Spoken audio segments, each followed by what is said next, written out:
जी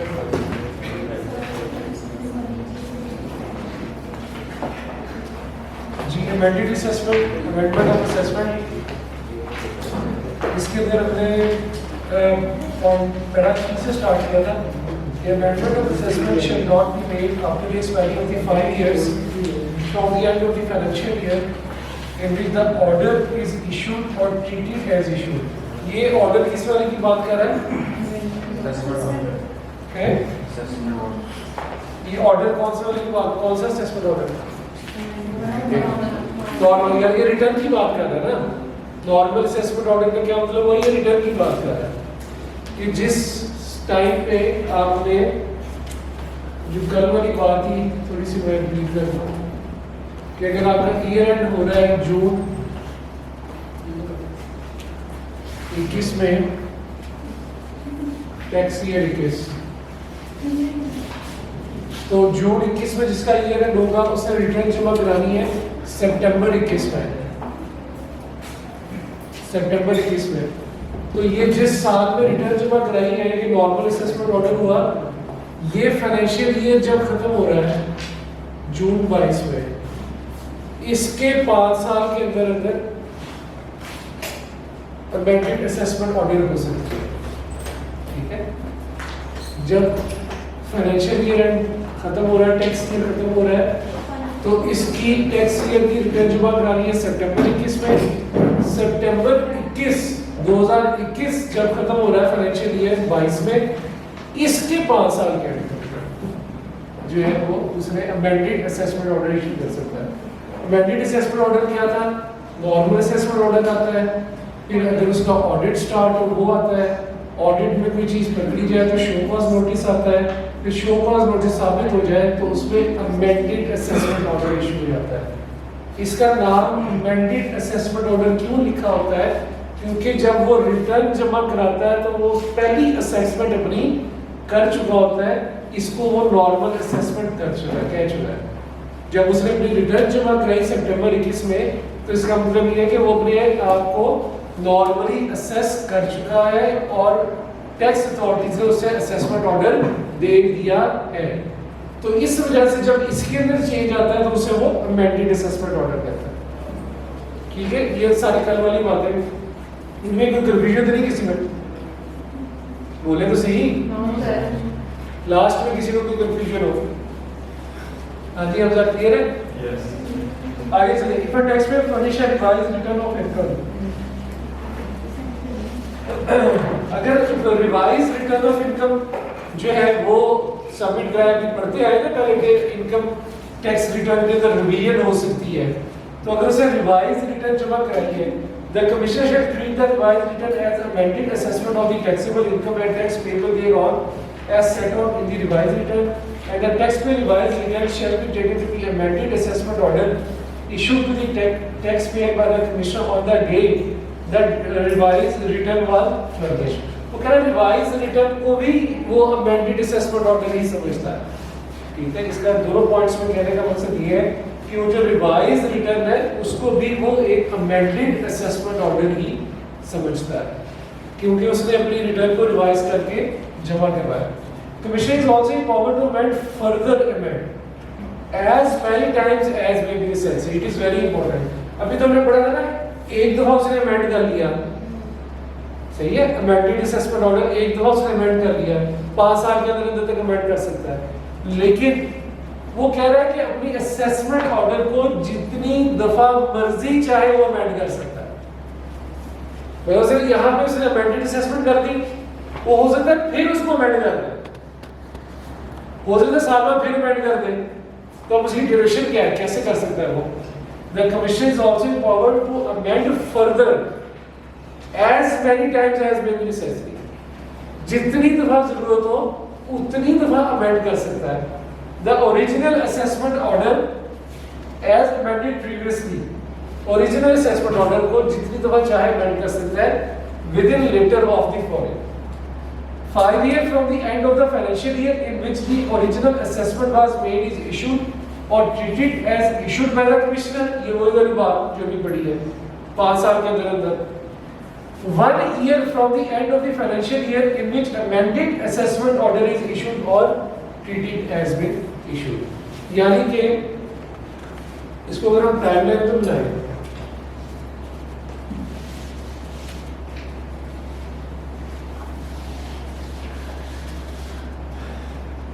इसको अगर मैं एज्यूम कर लूँ कि ये 2018 है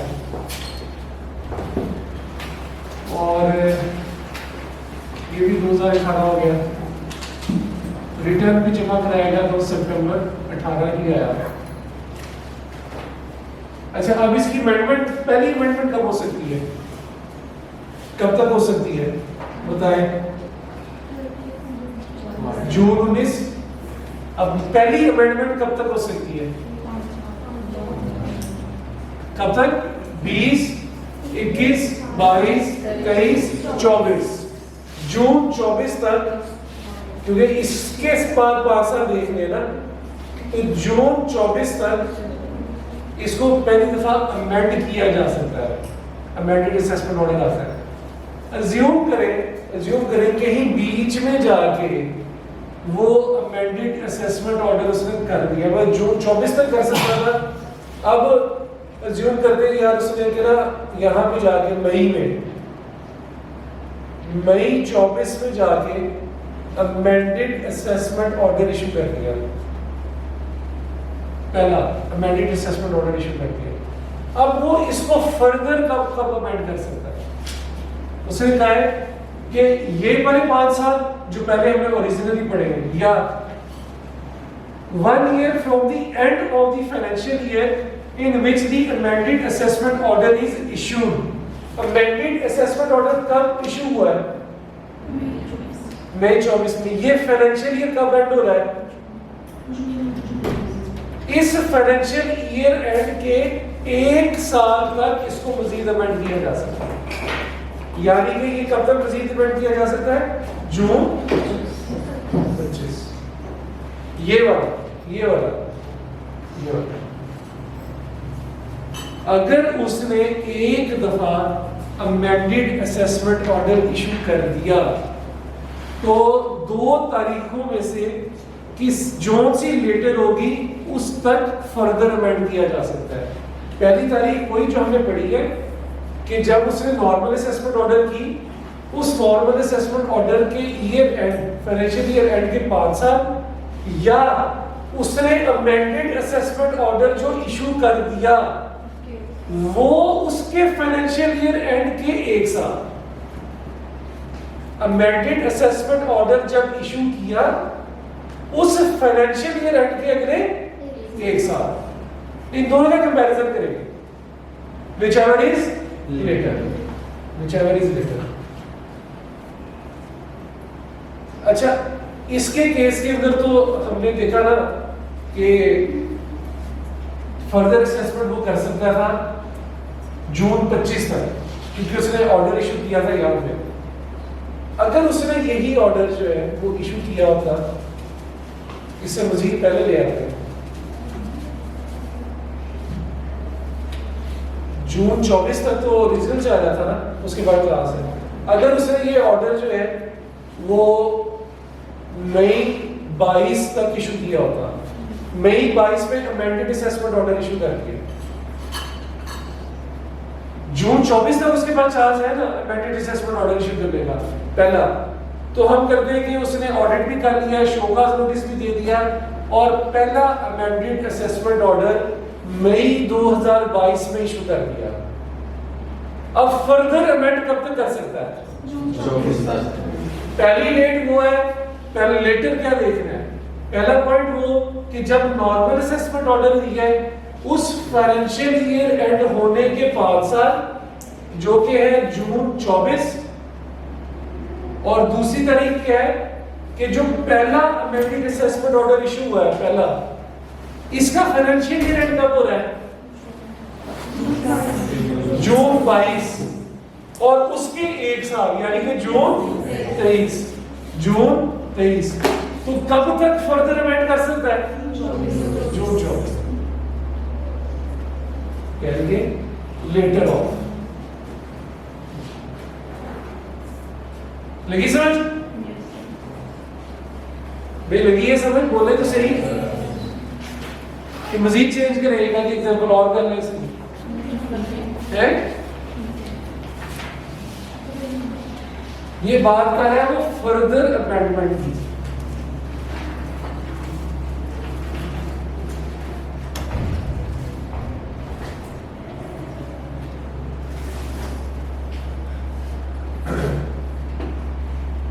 मैं इसको एक बार फिर रिपीट कर देता हूँ ताकि किसी भी किस्म का कोई प्रॉब्लम हो काम होगा क्लियर हो जाए। देखिए एक बंदे का जून 18 की रिटर्न जमा करवानी थी। जून 18 में इंडिविजुअल का जो साल एंड अगर होता हो तो उसने अपनी रिटर्न जमा करानी है सितंबर 19 में, सितंबर 18 में, सॉरी फिर कल वाली बात हो गई, सितंबर 18 में। तो यानी 30 सितंबर जो भी नेक्स्ट 30 सितंबर होगा उसमें रिटर्न जमा करानी है। तो जून 18 में अगर किसी का ईयर एंड होना है तो उसने सितंबर 18 में रिटर्न जमा करानी है, जो हमने पढ़ा था इंडिविजुअल और एओपी के केस में। ठीक है, रिटर्न जमा कराने को कहती है कि नॉर्मल असेसमेंट ऑर्डर। उसने अपनी नॉर्मल असेसमेंट कर ली, टैक्स वालों ने भी उसकी नॉर्मल असेसमेंट कर ली। जिस साल वो रिटर्न जमा कराएगा उस फाइनेंशियल ईयर के एंड होने के 5 साल तक उस असेसमेंट ऑर्डर को अमेंड किया जा सकता है। उस असेसमेंट ऑर्डर को अमेंड किया जा सकता है। तो हम ये समझते हैं, अज्यूम करते हैं कि उसने उसका ऑडिट ओपन हो गया, ऑडिट ओपन होने के बाद उसे शो कॉज नोटिस दिया और अमेंडेड असेसमेंट ऑर्डर हो गई। चले अब थोड़ा सा चेंज करते हैं कि उसकी अमेंडमेंट हो गई जुलाई 23 में। जुलाई 23 के अंदर अमेंडेड असेसमेंट ऑर्डर इशू हो गया। अब मुझे ये बताएं, ये amended assessment order further amend कब तक हो सकता है? जिस साल में ये इशू हुआ पहली वही डेट, यानी वो डेट क्या थी? जून 24। दूसरी डेट क्या है? जिस साल में ये इशू हुआ उस साल के फाइनेंशियल ईयर के एंड होने के 1 साल, यानी कि जून 25। whichever is। तो इसको हम यानी कि 24 तक मजीद अमेंड कर सकते हैं। जून 25 तक मजीद अमेंड कर सकते हैं।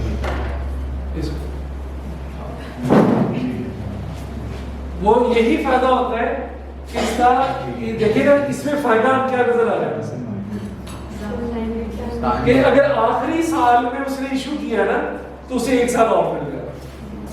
उसने आखिरी साल में इशू किया ना, ये जुलाई 23 के करीब पहुंच गया आखिरी फाइनेंशियल ईयर, तो उसे 1 साल का टाइम और मिल गया फर्दर असेसमेंट का। लेकिन अगर वो शुरू में कहीं पे करता है तो वो ओरिजिनली जून 24 तक ही फंसा हुआ, ठीक है ना, अगर स्टार्ट में करता है तो ये एक उसको फायदा है कि वो फर्दर अमेंड कर सकता है। तो ये आईकैप इन चीजों को पूछता है। आईकैप ये पूछता है कि अमेंडमेंट कब कर सकते हैं, फर्दर अमेंडमेंट कब कर सकते हैं, रिवाइज रिटर्न कब फाइल कर सकते हैं, वो 180 दिन वाला जो हमने पढ़ा था, ठीक है। नोटिस आपको कब तक आ सकता है, रिटर्न कब जमा करा सकते हैं।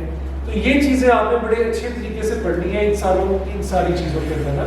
तो ये आईकैप क्वेश्चन बना के देता है। अभी हम पास्ट पेपर्स इंशाल्लाह करेंगे या क्लास में नहीं करेंगे तो एटलीस्ट मैं आपको भेजता रहूँगा ताकि इस टॉपिक से रिलेटेड चीज़ें आप साथ साथ घर बैठ के करते रहे। जिस तरह कल मैंने आपको बेस्ट जजमेंट का भेजा था, इसी तरह ये अमेंडमेंट का भी देखो। अगर आपको जो भी पास्ट पेपर मिल गए तो मैं वो आपको शेयर कर दूँगा, क्वेश्चन भी और साथ उसके सोल्यूशन भी, ताकि आप एक दफ़ा घर बैठ के उसके ऊपर नज़रसानी ज़रूर करें। जहाँ बाकी चीज़ों पर कर रहे हैं इस पर भी करें।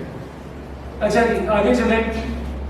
सर ये एक से ज़्यादा मतलब अमेंडमेंट असेसमेंट फर्दर अमेंडमेंट जितनी तरह मर्जी कर लें सर, ये इसकी नहीं होती, बस उसको बाद में हो सकता है अमेंडेड असेसमेंट ऑर्डर में वो नई कोई चीज़ें कवर कर पाया, उससे मजीद पता चल गया यार ये चीज़ तो देखी नहीं, वो फिर अमेंड कर देगा, फिर उसे पता चलेगा नहीं समझ नहीं।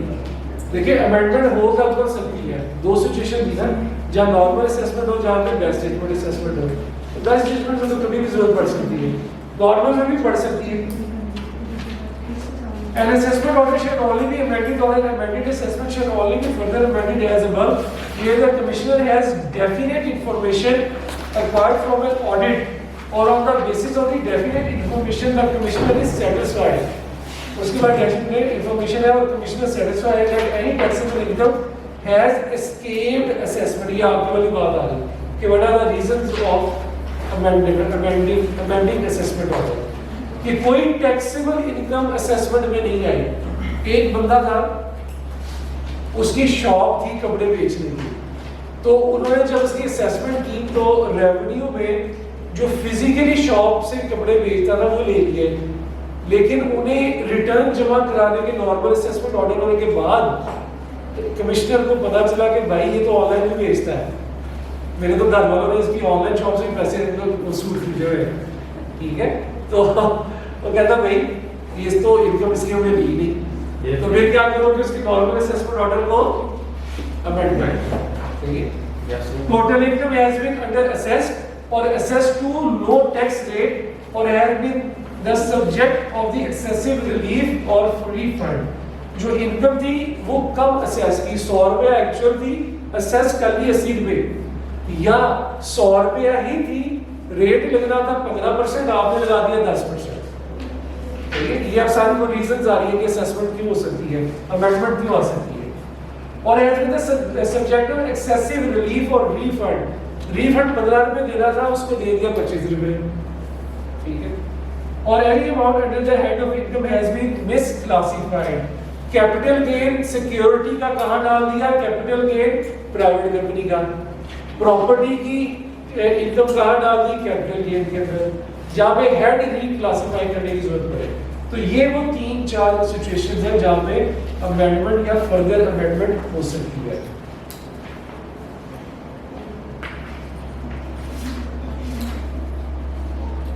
पेज मेरा पेज हो गया, बस ठीक है, आ गया वापस।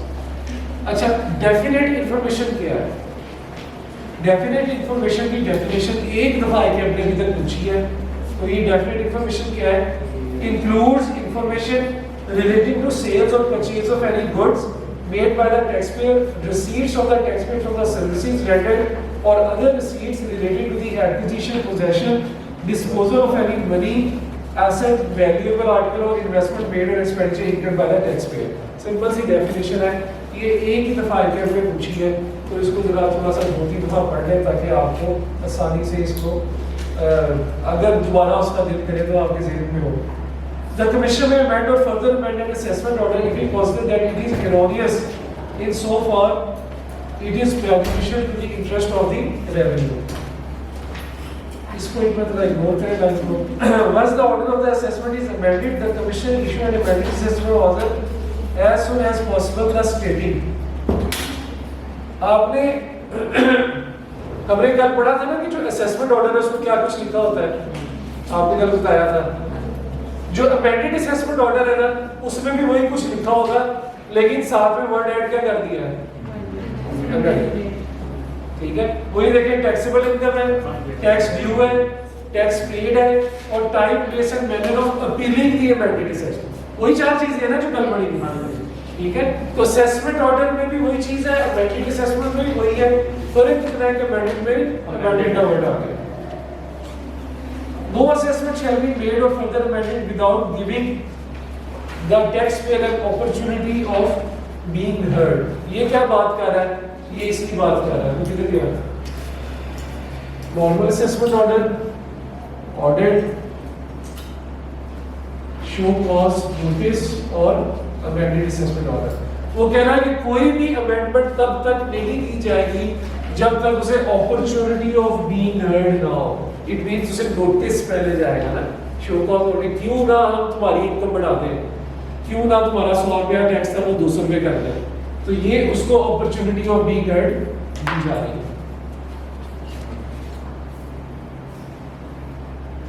Order under this section shall be made within 120 days of issuance of show cause notice. इस ऑर्डर की बात कर रहा है कि ये जो अमेंडेड असेसमेंट ऑर्डर है ये शो कॉज नोटिस इशू के 120 दिन के अंदर अंदर देंगे। कितने दिनों के अंदर अंदर देंगे? 120 दिन के अंदर अंदर देंगे। और within such extended period as the commissioner for reasons to be recording in writing, so however such extended period shall in no case exceed 90 days। सही है? 120 दिन के अंदर अंदर देंगे, लेकिन इसको एक्सटेंड किया जा सकता है कितना? 90 डेज तक इसे एक्सटेंड किया जा सकता है किसी भी बंदे के केस में। This provision shall be applicable to a show cause notice issued on or after the 1st July of 2021। ये 2021 के बाद से बात स्टार्ट हुई है कि शो कॉज नोटिस के इशू होने के 120 दिन के अंदर अंदर अमेंडेड असेसमेंट ऑर्डर दी जा सकती है। इधर 180 लिखा है बहुत, अब आई क्या देखनी पड़ेगी।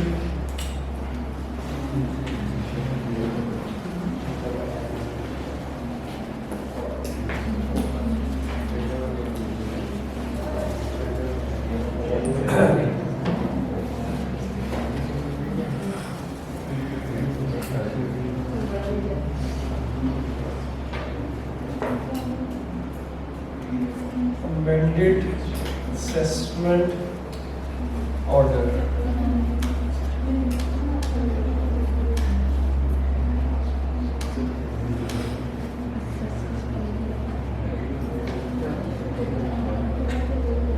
है जी, इसे 180 कर लेते हैं, 120 की जगह 180 कर लेते हैं।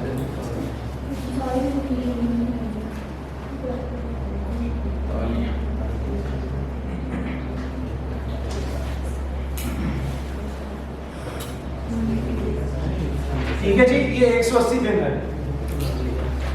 Any period during which the proceedings are adjourned on account of the stay order or alternate dispute resolution or agreed assessment proceedings under section 122D or the time taken through adjournment by the taxpayer not exceeding 60 days shall be excluding from the computation of the specified above। यार वो ये कह रहा है कि अगर किसी ने स्टे ऑर्डर ले लिया, आपको कोई बंदा एक काम कहे और कहे कि यार 10 मिनट के अंदर करके लाओ, ठीक है, और जब आप बैठे वो काम कर रहे हैं, वो आपको कह रहे हैं यार जरा चाय का कप भी पिला दो, ठीक है, तो वो आप कहोगे यार वो चाय का कप का जो टाइम है वो 10 मिनट में शामिल नहीं है। यहाँ पे भी वही केस हो रहा है। वो कह रहा है ये जो 180 दिन जमा 90 दिन है ना, इनमें अगर किसी ने स्टे ऑर्डर ले लिया तो वो वाले दिन इसमें काउंट नहीं करेंगे, ठीक है। कोई ऑल्टरनेट डिस्प्यूट रेजोल्यूशन में मामला चल रहा है तो वो जितने दिन चलता रहेगा वो वाले दिन इसमें काउंट नहीं करेंगे।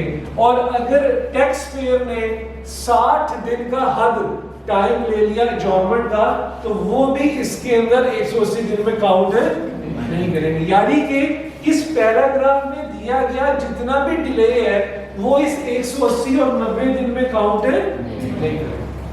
ठीक,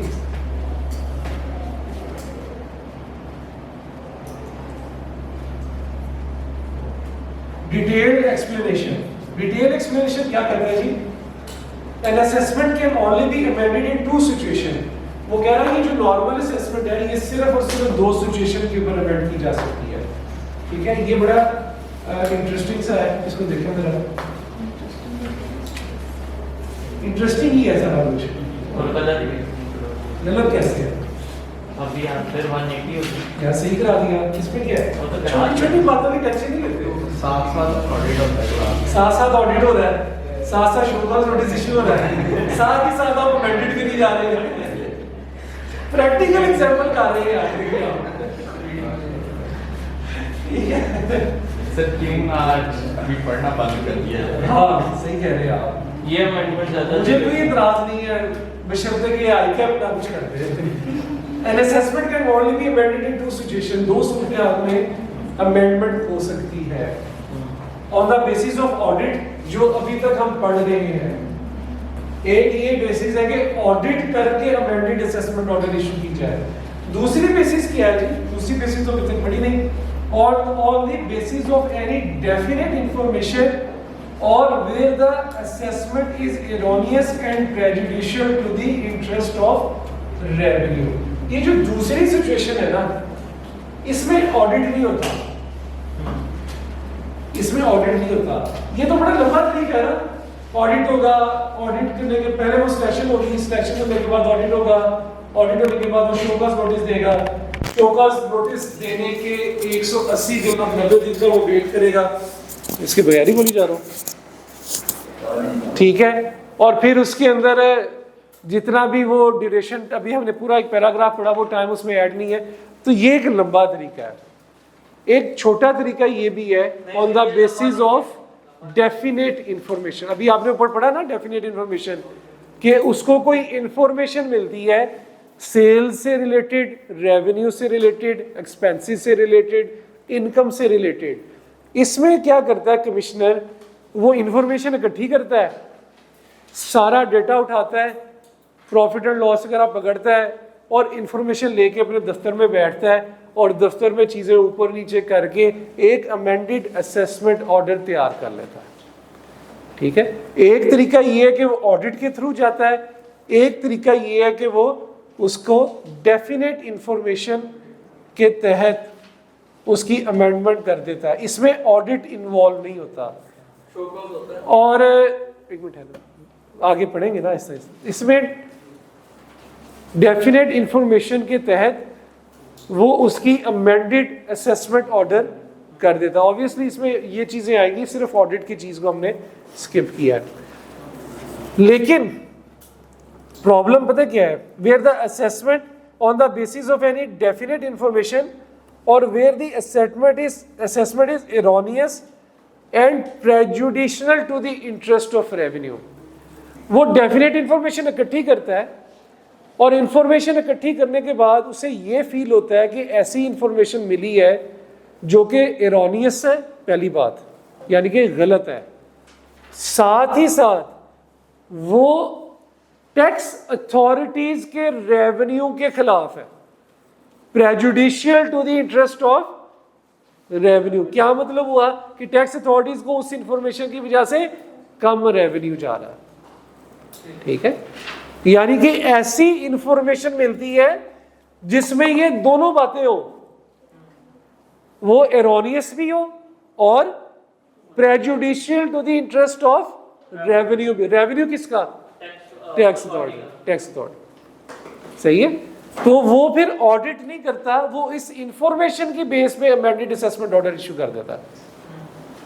उसे ऐसी इंफॉर्मेशन मिले, सुन रहे हैं बात सारी, उसे ऐसी इंफॉर्मेशन मिले, ठीक है, कौन सी इंफॉर्मेशन, जो एरोनियस हो, साथ ही साथ prejudicial to the interest of revenue.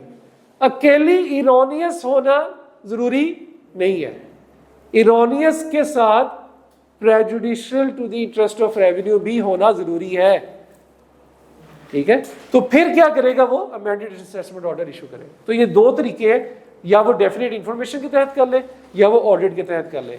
Definite information के लिए करने के लिए जरूरी है कि जो उसको इंफॉर्मेशन आए उसकी दो क्वालिटीज होनी चाहिए, कि वो एरोनियस होनी चाहिए और वो prejudicial to the interest of revenue होनी चाहिए। ये दोनों बातें होनी चाहिए। अकेले एक से, अकेले एरोनियस से काम नहीं चलेगा, अकेले एरोनियस से काम नहीं चलेगा। इधर बुक दे मुझे, लैपटॉप बंद हो गया।